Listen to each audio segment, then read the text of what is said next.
አሁን ስልጣን ላይ ያሉት ሰዎች እኮ ከየትም የመጡ አይደለም፣ ኢህአዴግ ውስጥ የነበሩ ሰዎች ናቸው። እኔ የምለው ለሰባተኛው ሀገራዊ ምርጫ ምን ማድረግ እንዳለባችሁ ታውቃላችሁ? ሰባተኛው ሀገራዊ ምርጫ ካስመለከተን እንስት ተወካዮች መካከል በወጣቱ ዘንድ የተወደዱትና ተቀባይነት ያገኙት ሁለቱ ቆንጅዬ ሴቶች ማለትም አዲስ አበባ ከተማ ተወልዳ ያደገችው ምስጥረ ስላሴ ታምራትና በኦሮሚያ ክልል ጅማ ዞን ላይ የተወለደችው ፈዲላ ቢያባ መጫን የቀደመ ህይወታቸውን፣ የትምህርት ደረጃቸውን እንዲሁም ወደ ፖለቲካው የገቡበትን ምስጢር እናወጋለን።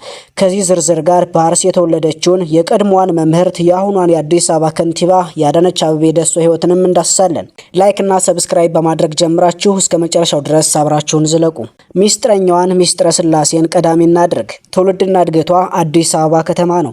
በአባቷ ትግሬ በእናቷ ጎጃሜ እንደሆነች ውስጥ አዋቂዎች ይናገራሉ። የልደቷ አያሌው ቀንደኛ አድናቂ ናት።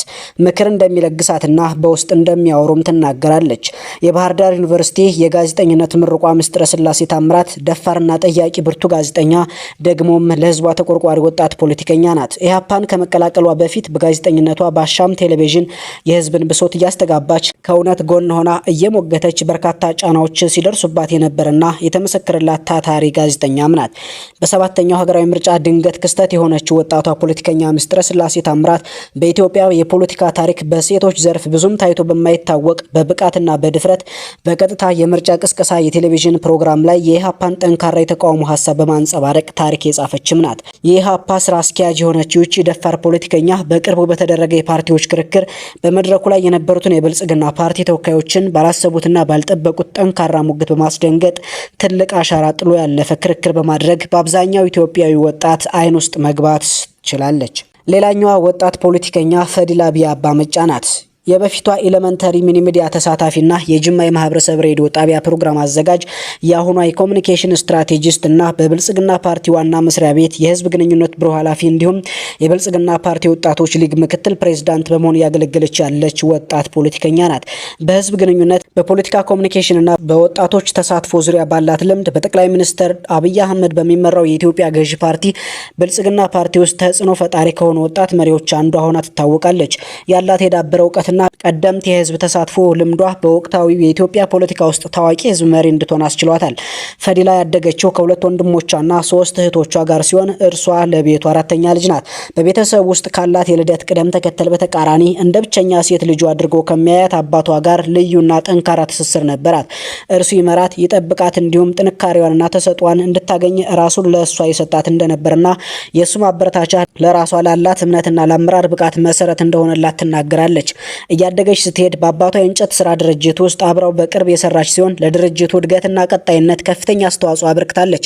በሕክምና ክሊኒክ ውስጥም በፈቃደኝነት ያገለገለች ሲሆን በዚያም የሌሎችን ስሜት የመረዳት የዲሲፕሊንና የሌሎችን የማገልገል ቁርጠኝነትን አዳብራለች ይሏታል አድናቂዎቿ። በልጅነቷ በርካታ የአካባቢው የፖለቲካ መሪዎችና የማህበረሰብ ታዋቂ ሰዎች ለአባቷ እሷ አስደናቂ አቅም እንዳላትና አንድ ቀን ተጽዕኖ ፈጣሪ ሰው እንደምትሆን ደጋግሞ ይነግሩት ነበር እያለች ለአባቷም ያላትን ፍቅር ትገልጻለች። ፈዲላ ከልጅነቷ ጀምሮ የማንበብ ከፍተኛ ፍላጎት የነበራት ሲሆን ይህም እውቀቷን የገነባና አሁንም የግልና የሙያ እድገቷን የሚመራ ልማዷ ነው ይባላል። የህዝብ ፊት ንግግር ተሰጧ የጀመረው ገና በልጅነቷ በ5ኛ ክፍል የፖለቲካ ግጥሞችን ስትጽፍና በጅማ፣ አዲስ አበባና አዳማ መድረኮች ላይ ወጣት ተዋናይ ሆና በመቅረብ ስትጀምር ነው። ከ6ኛ እስከ 9ኛ ክፍል በጅማ ማህበረሰብ ሬዲዮ ጣቢያ ላይ ፕሮግራሞችን እያዘጋጀች ሲሆን ሚኒ ሚዲያ፣ ጥበብ እና የበጎ አድራጎት ክለብን ጨምሮ በትምህርት ቤት ክለቦች ውስጥ ንቁ ተሳትፎ ነበራት። የእርሷ ጠንካራ የመድረክ ብቃትና የኮሙኒኬሽን ክህሎት በእነዚህ የቀደሙ ልምዶች የዳበረ ነውም ይባላል። ፈዲላ የመጀመሪያ ዲግሪዋን በጅማ ዩኒቨርሲቲ በመደበኛው ፕሮግራም አጠናቃለች። የትምህርት ጥራቷን ለመቀጠል በሬድ ስታር ማኔጅመንትና ሊደርሺፕ ኮሌጅ በመማር በ2004 እንደ አውሮፓውያን የዘመን ቀመር በቢዝነስ አድሚኒስትሬሽን የማስተርስ ዲግሪዋን አግኝታለች። በአመራርነት ደረጃ በጅማ ከተማ የሴቶች ሊግ ኃላፊ ሆና የሰራች ሲሆን በመቀጠልም የፌዴራል የሴቶች ሊግ ማዕከላዊ ኮሚቴን ተቀላቅላለች። ወደ ብልጽግና ፓርቲ ዋና መስሪያ ቤት የህዝብ ግንኙነት ቢሮ ኃላፊ ሆና ከመሸሟ በፊት በጅማ ዞን የኮሙኒኬሽን ቢሮ ኃላፊ ሆና አገልግላለች። በተመሳሳይ ጊዜ የብልጽግና ፓርቲ ወጣቶች ሊግ ምክትል ፕሬዝዳንት ሆና እያገለገለች ትገኛለች። ሶስተኛዋ ተጽዕኖ ፈጣሪዋ ሴት ፖለቲከኛ በአርሲ ክፍለ ሀገር የተወለደችው አዳነች አቤቤ ደሶ ናት። እርሷ ከ6 ልጆች መካከል ብቸኛዋ ሴት ልጅ ናት። አባቷ አቶ አበበ ደሶ በአርሲ ታዋቂ ሰው ናቸው። አዳነች በህፃንነቷ እንድታገባ ብትደረግም ከአባቷ ፍላጎት በተቃራኒ በመሆን ወደ ትምህርት ቤት በመግባት በአካባቢዋ የመጀመሪያዋ ሴት ተማሪ ሆናለች።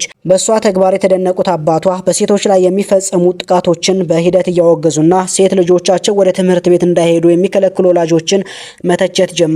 በመጀመሪያ በአጠቃላይ 5 ሴት ልጆች በትምህርት ቤቱ የተመዘገቡ ቢሆንም የ6ኛ ክፍል ብሔራዊ ፈተናን ያለፈችው አዳነች ብቻ እንደነበረች ይነገራል። አዳነች የመጀመሪያ ዲግሪዋን በህግ ትምህርት ከኢትዮጵያ ሲቪል ሰርቪስ ዩኒቨርሲቲ እንደ አውሮፓውያኑ የዘመን ቀመር በ2001 ዓ.ም ያገኘች ሲሆን በዩናይትድ ኪንግደም ከሚገኘው የግሪንዊች ዩኒቨርሲቲ በሊደርሺፕ አመራር የድህረ ምረቃ ትምህርቷን ተከታትላለች። የአዳነች የቀደመ ስራ ህይወቷ የጀመረው የአንደኛ ደረጃ ትምህርት ቤት መምህር በመሆን ሲሆን በኋላም የትምህርት ቤቱ አስተዳደር ዳይሬክተር ሆናለች። በፌዴራልም ሆነ በክልል ደረጃ ያላት የአመራር ብቃት ወደ ፖለቲካው ዓለም እንድትገባ አስችሏታል። አዳነች በኦሮሚያ ፍትህ ቢሮ በአቃቢ ህግነት አገልግላለች። በ2005 ዓ.ም አጠቃላይ ምርጫ በአሰኮ ምርጫ ክልል የህዝብ ተወካዮች ምክር ቤትን ወንበር አሸንፋለች። በመቀጠልም በኦሮሚያ ልማት ማህበር ኦልማ ውስጥ የዳይሬክተርነት ቦታ በመያዝ ለ5 ዓመታት አገልግላለች።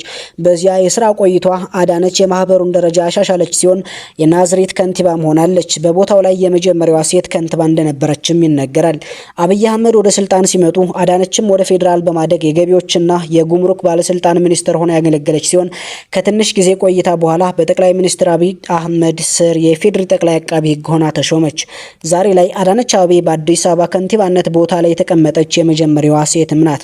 ባለቤቷ አቶ ተሾመ አበበ ይባላል። አሁን ላይ አዳነች የአንድ ወንድና አንድ ሴት የሁለት ልጆች እናት ናት። እርሶስ ከሶስቱ የትኛዋን እንስት ያደንቃሉ? ሐሳባችሁን በጨዋ ደንብ ኮሜንት ሴክሽን ላይ ያሳውቁን። ሰብስክራይብ ማድረግ እንዳትረሱ። ደግመን እስክንገናኝ ሰናይ ጊዜ ይሆንላችሁ። ምን እንደሆነ አላቅም። ጎዳና ላይ ወጥቶ ምግብ የሚያስለምን ምንም ምክንያት የለም። አዲስ አበባ ውስጥ እውነቱን ለመናገር እንደው ጎዳና ላይ የሚያስወጣ ምክንያት አዲስ አበባ ላይ በአሁኑ ሰዓት የለም።